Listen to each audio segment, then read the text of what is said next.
The day the sky turned green was the day everything changed. It was a Tuesday, just like any other, when the massive alien ships appeared in Earth's atmosphere. Their sleek, silver hulls reflected the sunlight, creating an eerie glow that bathed the planet in an otherworldly emerald hue.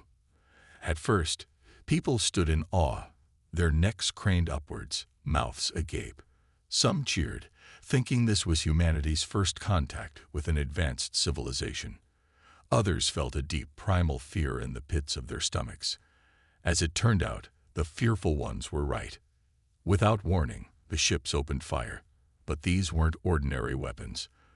There were no explosions, no fireballs, no destruction of buildings or infrastructure. Instead, small, cylindrical objects rained down from the sky, hitting the ground with soft thuds. For a moment, nothing happened. Then, the air began to shimmer. Dr. Sarah Chen, a leading atmospheric scientist, was one of the first to realize what was happening. She was in her lab at MIT when the attack began. As she watched the news footage of the falling cylinders, her eyes widened in horror. "They're oxygen bombs," she whispered to herself, her voice barely audible over the panicked shouts of her colleagues. The aliens had weaponized Earth's own atmosphere against its inhabitants. The bombs released a concentrated burst of pure oxygen, rapidly increasing the oxygen levels in the surrounding air. For humans, who had evolved to breathe an atmosphere with roughly 21% oxygen, this sudden increase was devastating. People in the affected areas began to feel dizzy and lightheaded. Some experienced euphoria, laughing uncontrollably before collapsing to the ground. Others suffered severe seizures, their bodies unable to cope with the oxygen overload. In the worst hit zones, where the oxygen concentration spiked to over 50%, people simply lost consciousness and stopped breathing altogether. Chaos erupted worldwide. Governments scrambled to respond, but they were caught completely off guard. Military jets were scrambled, only to fall from the sky as their engines malfunctioned in the oxygen-rich atmosphere. Emergency services were overwhelmed, their communication systems failing as the increased oxygen levels wreaked havoc on electronic devices. In New York City, Times Square became a scene of utter pandemonium. Tourist Sarah Thompson, visiting from London, found herself in the middle of the mayhem. She watched in horror as people around her began to stumble and fall. It was like everyone was drunk, Sarah later recounted. But then they started having seizures. "I've never seen anything like it. I thought I was going to die." Sarah managed to escape the worst of the attack by ducking into the subway, where the underground air was less affected. She wasn't alone. All across the world, people instinctively sought shelter in basements, tunnels, and other underground spaces. As the hours passed, the true scale of the devastation became clear. Entire cities had fallen silent, their streets littered with unconscious bodies. The lucky ones were those who had been indoors when the attack began, protected by their buildings' ventilation systems. In Washington, D.C., President Emily Rodriguez addressed the nation from a secure underground bunker. Her face was grim, her usual confident demeanor shaken. "My fellow Americans, we are facing an unprecedented threat," she began, her voice steady despite the fear in her eyes. "These alien invaders have unleashed a weapon we never could have imagined. But humanity has faced great challenges before, and we have always persevered. We will find a way to survive this attack, and we will fight back." Even as the president spoke, pockets of resistance were forming. In laboratories and underground shelters, scientists and military strategists worked frantically to understand the alien weapon and develop countermeasures. Dr. Chen, working tirelessly in her lab, made a startling discovery. "The effects, they're not consistent," she muttered, poring over data from around the world. "Some people are more resistant than others. But why?" As the first day of the invasion drew to a close, humanity teetered on the brink. The aliens, confident in their victory, began to descend from their ships, ready to claim their prize. But they were about to learn a harsh lesson. Never underestimate the human will to survive. Little did they know, Deep in underground bunkers and secret labs, the seeds of humanity's resistance were already taking root. The war for Earth had only just begun, and humans were not going down without a fight. As the world reeled from the initial attack, pockets of human resistance began to form. In the depths of an old nuclear bunker beneath the Rocky Mountains, a group of survivors gathered.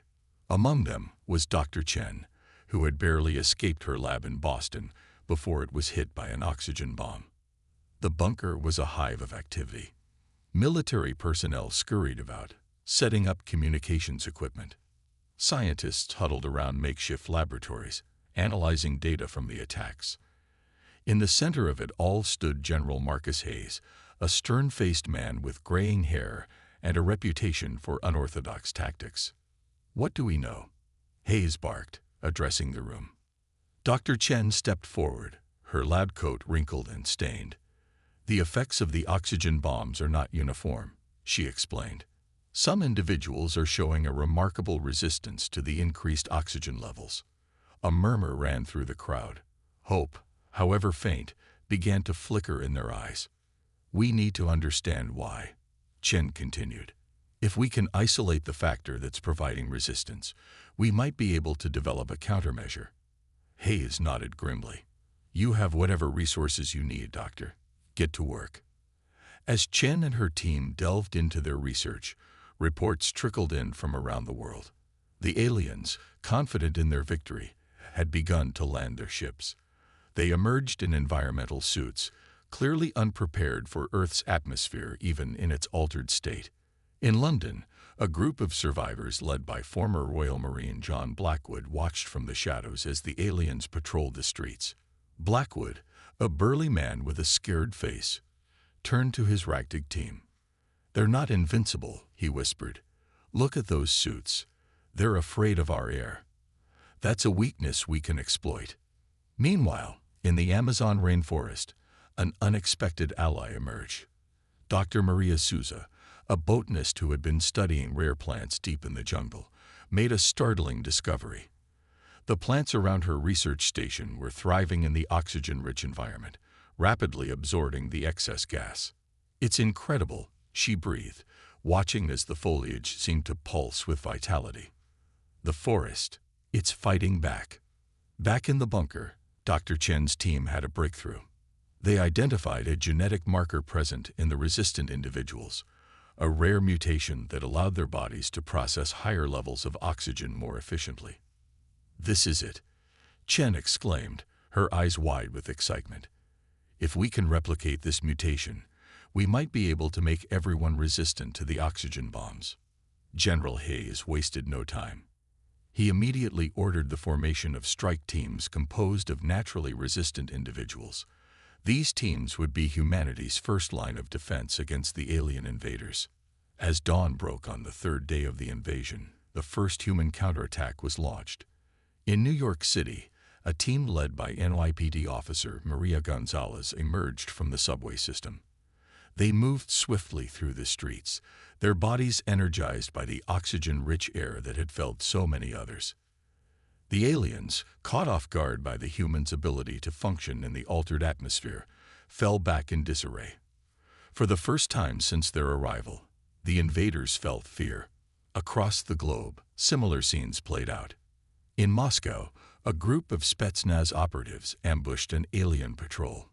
In Tokyo, a team of researchers used modified air filtration systems to create safe zones in the city's vast underground network. The aliens, horrified by the humans' resilience, began to retreat to their ships. They had not anticipated this level of resistance. Their carefully planned invasion was unraveling. As news of these small victories spread, hope began to surge through the surviving human population.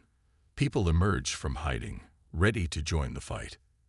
The alien invaders, once seen as unstoppable, suddenly seemed vulnerable. In the bunker, General Hayes allowed himself a small smile as he reviewed the latest reports. "We're not done yet," he said to Dr. Chen, "but we've got them on the run. Humanity isn't going down without one hell of a fight." As the sun set on the third day of the invasion, the tide had begun to turn. The aliens' oxygen bombs, meant to be humanity's downfall, had instead sparked an evolutionary leap.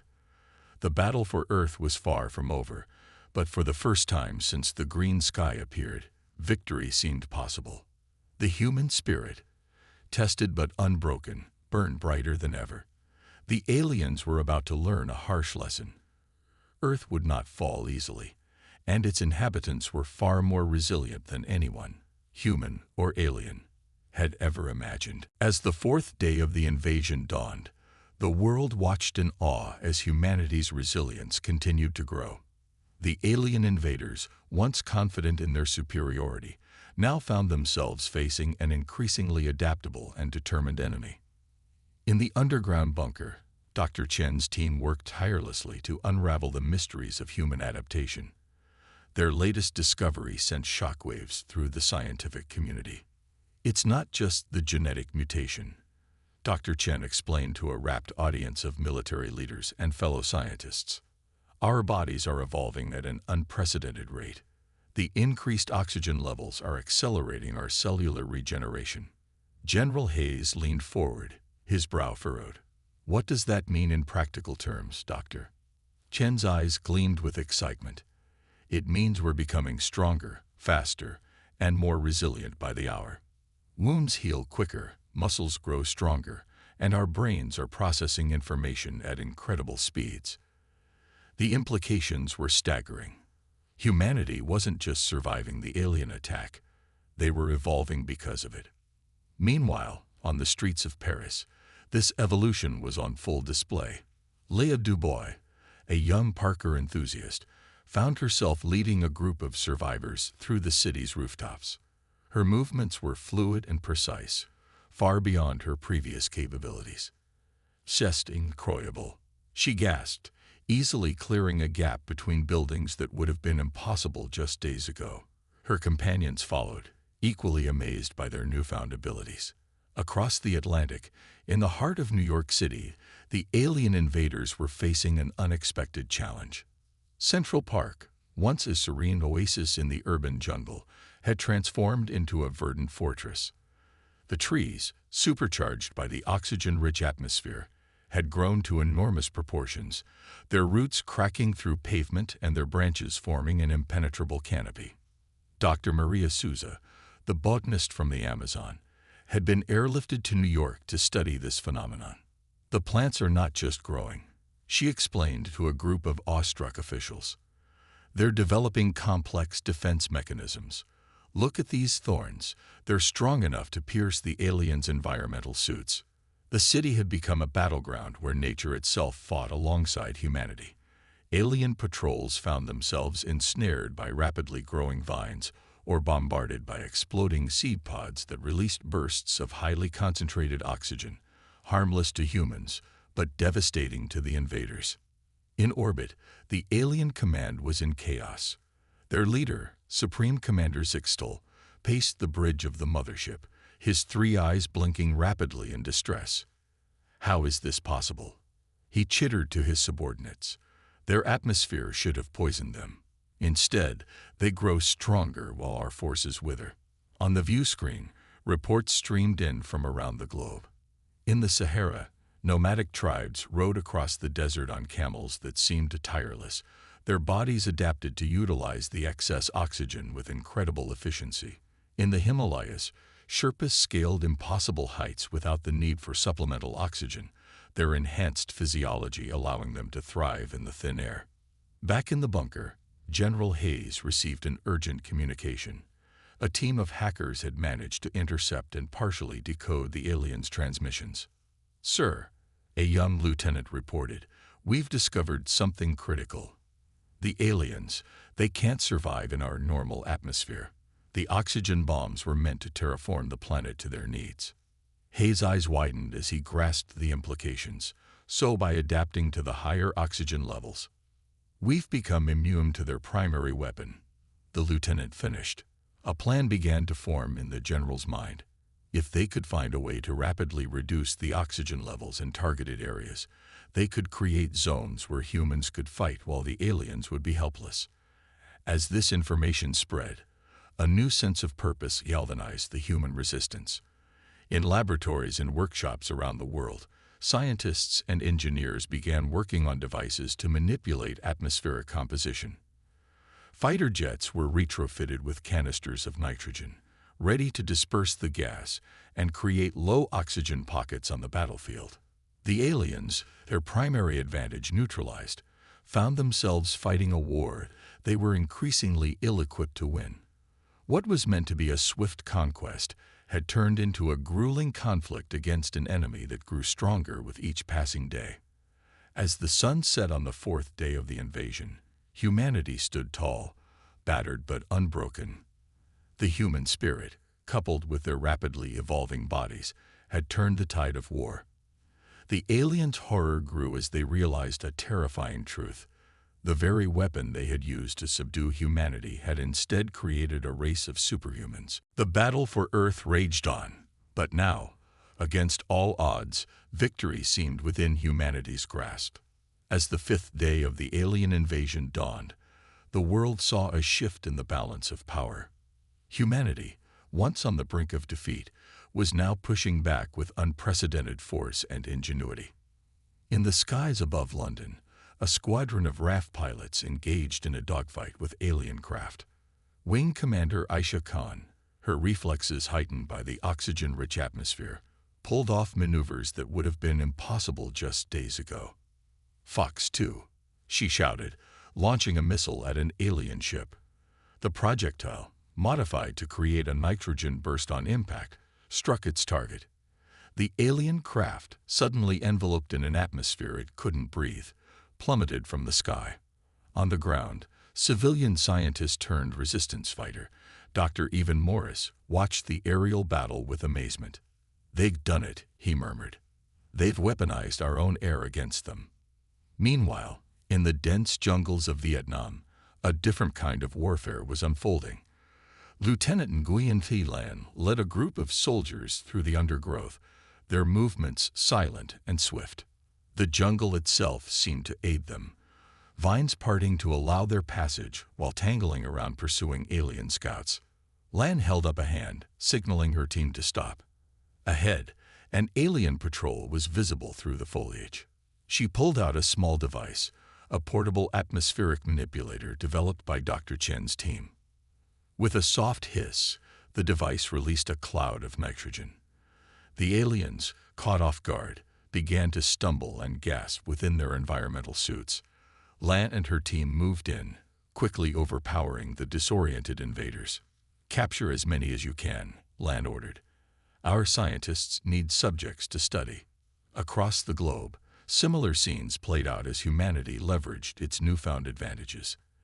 In the vast steppes of Mongolia, nomadic horsemen rode genetically enhanced steeds, their speed and endurance pushed to superhuman levels by the changed atmosphere. They harried alien ground forces, striking fast and disappearing into the swirling dust before the invaders could respond. In the oceans, the changes were equally dramatic. Off the coast of Australia, marine biologist Dr. Emma Watkins marveled at the sight before her submersible. Schools of fish, their metabolism supercharged by the oxygen-saturated water, moved with blinding speed. Whales breached the surface, their massive bodies leaping higher than ever recorded. "The entire ecosystem is adapting," Emma reported back to base, "and it's happening faster than we ever thought possible." But it wasn't just the natural world that was evolving. In cities around the globe, human ingenuity reached new heights. In Tokyo, engineers unveiled a fleet of mechs, giant humanoid robots designed to combat the aliens' larger war machines. The pilots, their neural connections enhanced by their evolved physiology, moved the mechs with a grace and precision that left onlookers awestruck. In New Delhi, a team of doctors made a groundbreaking discovery. Dr. Arjun Patel held up a vial of glowing blue liquid, his eyes wide with excitement. "We've done it," he announced to his colleagues. "By synthesizing compounds found in the mutated plant life, we've created a serum that can temporarily grant the genetic resistance to non-resistant individuals." The news spread like wildfire, rekindling hope in those who had been hiding in oxygen-controlled safe zones. Humanity now had a way to level the playing field for all its members. As these developments unfolded on Earth, the alien command grew increasingly desperate. Supreme Commander Zixtal paced the bridge of his ship, his exoskeleton clicking nervously. "This cannot be happening," he chittered. "How can they adapt so quickly? It defies all our projections." His second-in-command approached cautiously. "Supreme Commander, we've lost contact with our forces in several major cities. The humans, they're pushing us back." Zixtal's eyes narrowed. "Then we must escalate. Prepare the Omega Protocol." Back on Earth, as the day drew to a close, General Hayes received an urgent transmission. The message, decoded from intercepted alien communications, sent a chill down his spine. "Dr. Chen," he called out, his voice grave. "We have a problem. The aliens are planning something big, something they call the Omega Protocol. We need to figure out what it is, and fast." Chen nodded, her mind already racing with possibilities. "Whatever it is, General, we'll be ready. Humanity has come too far to back down now." As night fell on the 5th day of the invasion, both sides prepared for what promised to be the most crucial phase of the war. The aliens, their initial strategy in tatters, were poised to unleash their ultimate weapon. But humanity, evolved and united like never before, stood ready to face whatever horrors the invaders might unleash. 1 year had passed since the day of victory. Earth, once ravaged by alien invasion, was now a planet transformed. The scars of battle remained, but they were overshadowed by the remarkable advancements humanity had made in the aftermath of the war. In the sprawling complex that had once been Area 51, now renamed the Global Innovation Center, Dr. Sarah Chen stood before a captured alien spacecraft. Her team of scientists, a mix of humans from every corner of the globe, worked tirelessly to unravel its secrets. "Incredible," she muttered, running her hand along the ship's smooth hull. "Their technology is centuries ahead of ours. And yet we kicked their butts," completed Jake Martinez, her young assistant. His enhanced muscles rippled as he effortlessly lifted a piece of alien tech that would have required a forklift before the invasion. Sarah smiled. The human spirit, combined with their evolved physiology, had indeed proved more than a match for alien technology. Across the globe, similar scenes of progress unfolded. In the Amazon rainforest, now a dense, oxygen-rich jungle teeming with evolved species, Dr. Maria Souza led an expedition. The plants around her, mutated by the alien oxygen bombs, had developed incredible properties. "This one," she explained to a group of wide-eyed pharmaceutical researchers, "can regenerate entire limbs in days. And this," she pointed to a vibrant blue flower, "produces a compound that might be the key to curing several types of cancer." The medical breakthroughs were just the beginning. In orbit, the International Space Station had been expanded into a sprawling complex, its modules cobbled together from repurposed alien ships. Commander Yuki Tanaka gazed out at the Earth below, marveling at how far they'd come. "Lunar Base Alpha, this is ISS Hub," she spoke into her comm unit. "Status report. ISS Hub. Lunar Base Alpha here," came the reply. "All systems nominal. We're on schedule to begin Mars mission preparation next month." Yuki smiled. Humanity's reach now extended beyond Earth, their evolved bodies allowing them to endure the rigors of space travel like never before. But not all was peaceful in this new world. In a high-security facility in Geneva, General Hayes, now silver-haired but still sharp as ever, interrogated Supreme Commander Zixtal. The alien leader, his once imposing form now withered by prolonged exposure to Earth's atmosphere, slumped in his chair. "Why?" Hayes demanded. "Why did you attack us?"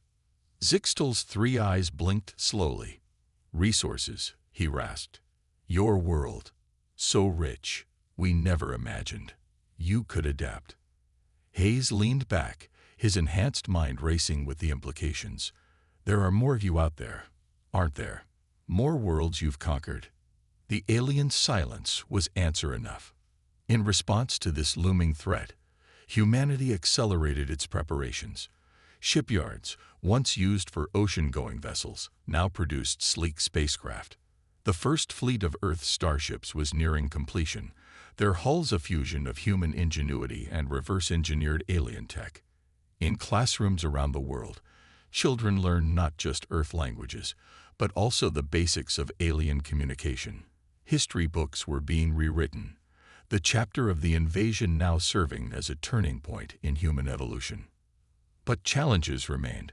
The Earth's altered atmosphere, while beneficial to the evolved humans, posed problems for those few who hadn't adapted.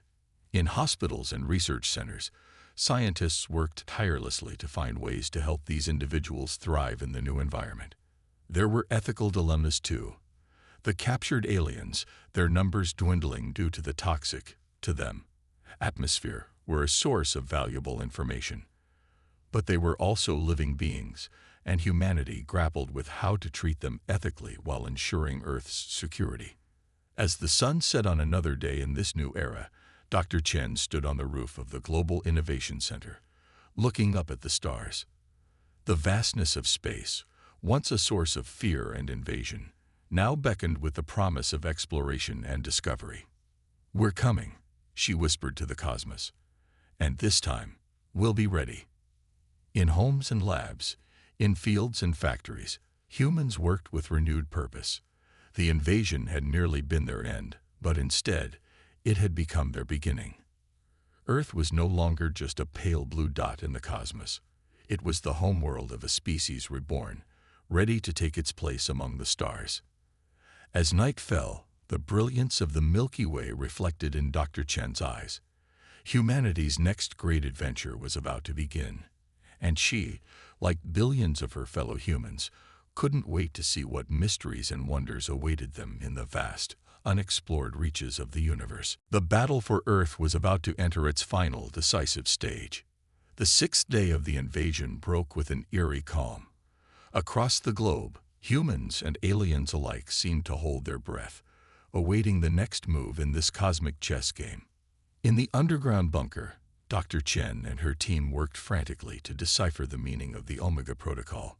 Suddenly, a young analyst named Raj burst into the room, his face pale with shock. "Dr. Chen, General Hayes," he gasped, "we've cracked it. The Omega Protocol, it's not a weapon. It's an evacuation plan." The room fell silent as the implications sank in. The aliens, it seemed, were preparing to abandon their invasion. General Hayes' voice cut through the silence. "We can't let them leave. Not after what they've done. They might come back with reinforcements." Dr. Chen nodded grimly. "We need to strike now, while they're vulnerable." "But how?" As if in answer, alarms began blaring throughout the bunker. On the main screen, satellite imagery showed massive energy buildups around the alien ships. "They're powering up their drives," someone shouted.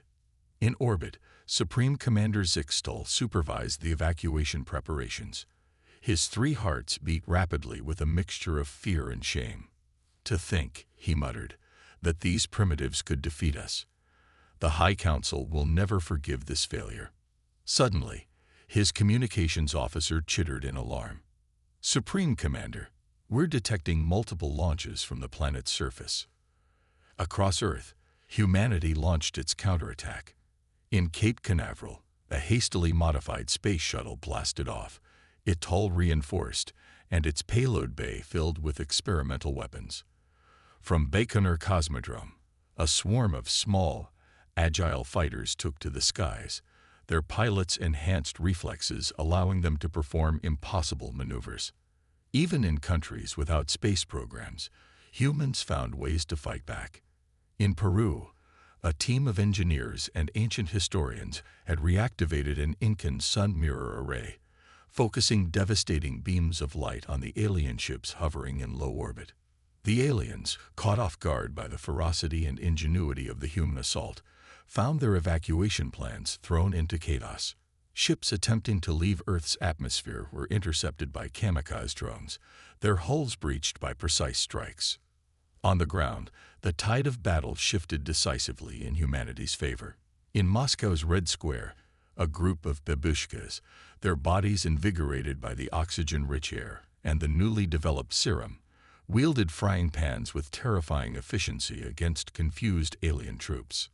In the Australian outback, Aboriginal trackers led squads of soldiers through the harsh terrain, ambushing alien patrols with a combination of ancient wisdom and cutting-edge technology.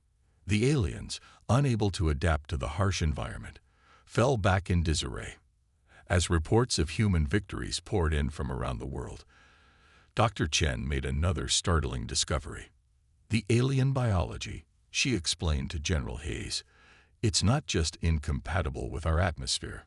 Prolonged exposure is causing their genetic structure to break down. If we can keep them here long enough. Hayes nodded, understanding. They'll be too weak to ever threaten us again. With this knowledge, the human strategy shifted. Instead of destroying the alien ships, they focused on disabling their engines and life support systems, trapping the invaders in an environment that was slowly poisoned to them. In orbit, Zixtal watched in horror as his fleet was systematically grounded. Ship after ship fell back to Earth, no longer able to escape the planet's gravity. How? He wailed. How could we have underestimated them so badly? As the day wore on, the outcome of the battle became clear. The aliens, their bodies weakening and their technology failing, began to surrender en masse. In New York, London, Tokyo, and countless other cities, the sight of alien invaders being marched into custody became common. Humanity had not just survived. They had triumphed. As night fell on the sixth day, General Hayes addressed the world. His weathered face, broadcast on screens across the globe, bore a mixture of weariness and pride. People of Earth, he began, today, we have won our freedom, but our journey is not over. We have evolved, grown stronger. The stars, once so distant, are now within our reach, and we have the responsibility to ensure that what happened to us never happens to another world. As his words echoed across the planet, humans everywhere looked to the sky with new eyes. The alien invasion, meant to be their end, had instead become their beginning. Humanity, tested by fire and reborn in oxygen, was ready to take its place among the stars. But first, they had a planet to rebuild, and some very interesting prisoners to interrogate. 5 years had passed since the alien invasion, and humanity stood on the brink of a new era. The day had finally arrived for the launch of Earth's first interstellar mission. At Cape Canaveral, now expanded into a massive spaceport, crowds gathered to witness history in the making. The Starship Phoenix gleamed in the morning sun, its sleek design a testament to the fusion of human creativity and alien technology. Captain Elena Rodriguez, chosen to lead this historic mission, stood at the base of the ship, her enhanced eyes taking in every detail. "It's time," she said to her crew, a diverse group of the best and brightest Earth had to offer. "Let's show the universe what humanity is capable of." As the Phoenix lifted off, its revolutionary engines barely making a sound, cheers erupted across the globe. Humanity's journey to the stars had begun. Meanwhile, in the depths of the Mariana Trench, another breakthrough was unfolding. Dr. Hiroshi Tanaka, leading a team of marine biologists in a highly advanced submarine, made a startling discovery. "It's incredible," he gasped, peering through the viewport. Before them, a city of lights pulsed in the darkness.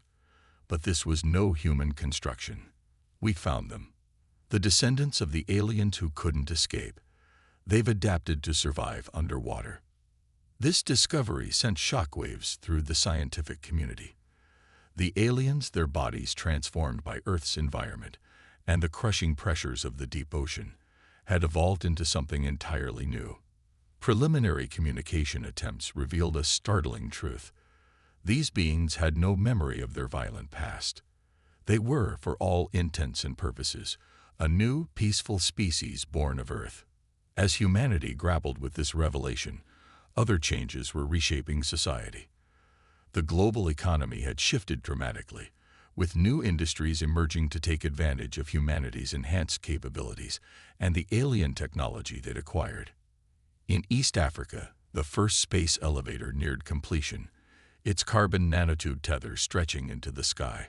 This marvel of engineering promised to make space travel accessible to all, not just the elite few. Education had been revolutionized as well. Children now learned at an astonishing pace, their evolved brains absorbing information at rates that would have seemed impossible just years before. Virtual reality classrooms allowed students to experience history firsthand or explore the wonders of the cosmos from their homes. But with great power came great responsibility. The United Nations, now expanded into the United Earth Government, grappled with new ethical dilemmas. How would they handle first contact with other alien species? What rights should be afforded to the newly discovered deep-sea alien descendants? In a bold move, the UEG established the Department of Extraterrestrial Affairs, headed by none other than Dr. Sarah Chen. Her first act was to propose a series of guidelines for peaceful interaction with alien life, drawing on the harsh lessons learned from the invasion. As Earth continued to evolve, so did its connection to nature.